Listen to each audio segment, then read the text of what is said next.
Imagine two young people, freshly married, standing awkwardly in a hotel room on their wedding night in 1962 England. One is brimming with anticipation. The other is brimming with dread. The air is thick, not with passion, but with fear, repression, and the faint scent of cold roast beef. Spicy meat. Yeah, boy.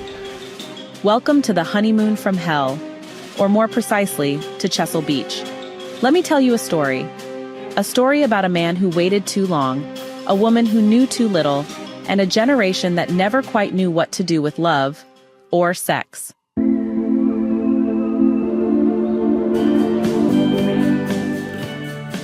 Edward Mayhew is in love.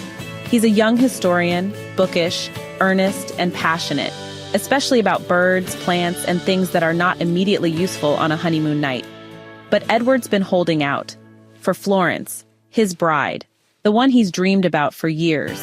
And tonight, on a little English beach, he's going to claim his reward. Nice. Florence, however, Florence has a different relationship with love.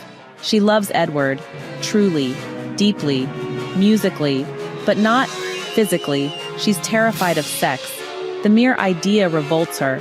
Still, she's read books, taken mental notes. She's even practiced calming herself down with Beethoven and Schubert. She wants to please Edward. She wants to love him well. But as the moment approaches, panic creeps in like an uninvited guest. Yes! No! Oh, damn! When they finally attempt the act, everything goes spectacularly wrong. Let's just say the union was short-lived, very short-lived, and ended in what Florence experienced as shock and disgust, and what Edward experienced as, disappointment, confusion, and the unraveling of everything he thought he knew. He lets go too soon, literally. And the world, which had been full of silent expectations and high ideals, collapses like a badly made souffle. No.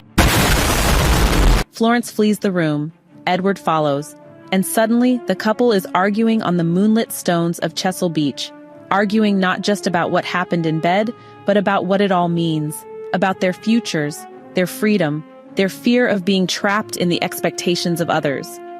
Florence, bold despite everything, makes a proposal, a radical one. We love each other. That's given. Neither of us doubts it. We're free now to make our own choices, our own lives. Really, no one can tell us how to live. Free agents. And people live in all kinds of ways now. They can live by their own rules and standards without having to ask anyone else for permission. We could be together, live together.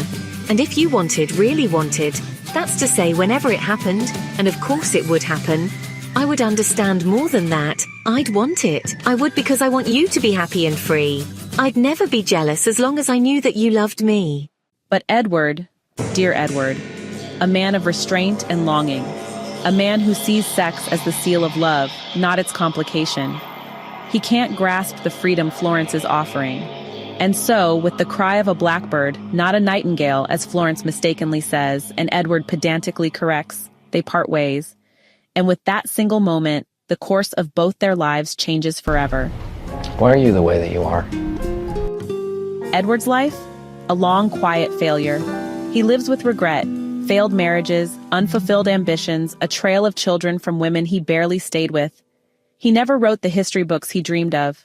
He dabbled in the rock music industry, of all things, trying to rebel against what Florence represented. But honestly, it was hollow, just a shadow of what could have been. You can slap him. What? Wait, you... And Florence? Florence rises. She channels her passion into music, into her beloved Ennismore Quartet. She records albums, performs globally, and builds a legacy that, echoes with Beethoven and Schubert. Yet Edward never listens to classical music again. The pain is just too raw, too laced with memories of her. Now, I've just told you the whole story. The entire book really unfolds in that one fateful night.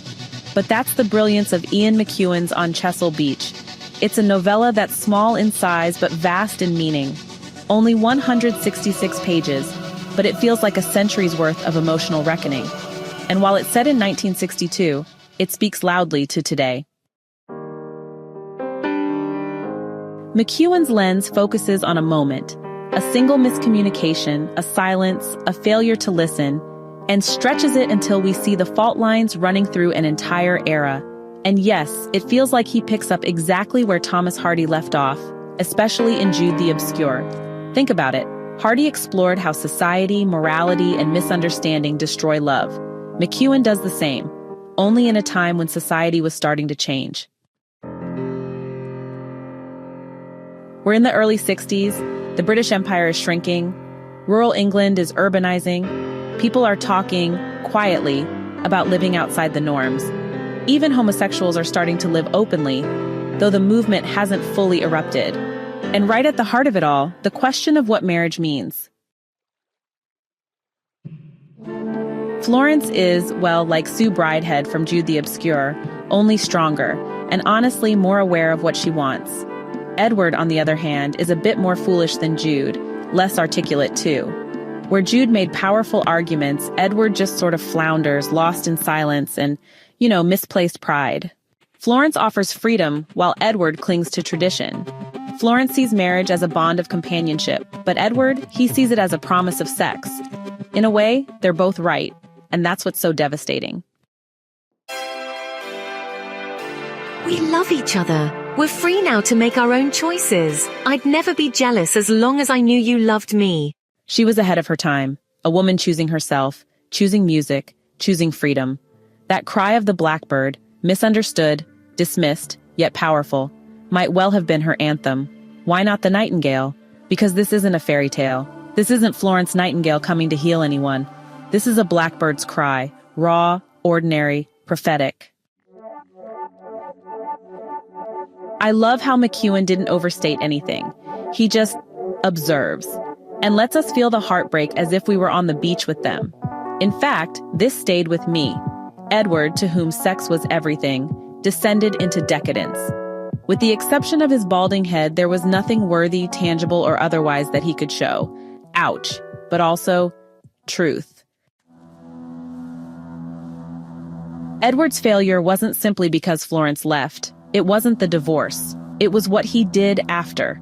That vengeful hunger to reclaim what he thought he'd been denied, chasing sex like it could give his life meaning. Florence, meanwhile, turned her heartbreak into music.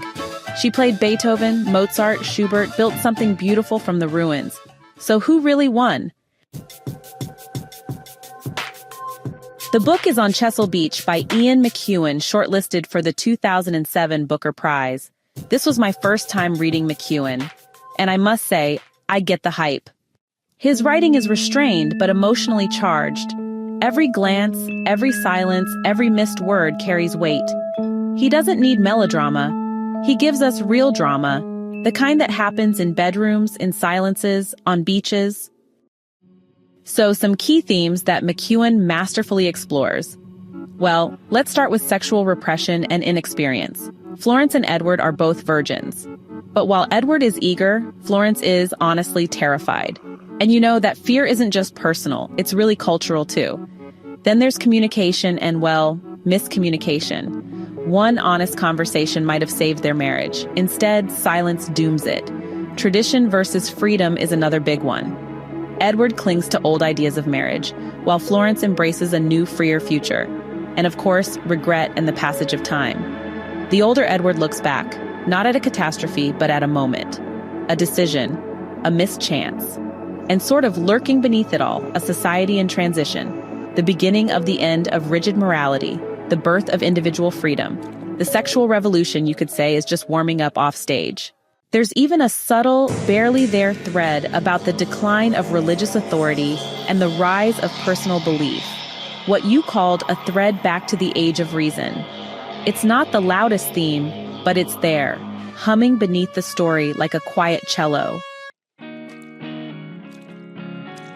Ian McEwan is one of Britain's leading contemporary novelists, known for Atonement Amsterdam, which won the Booker Prize in 1998, and Saturday.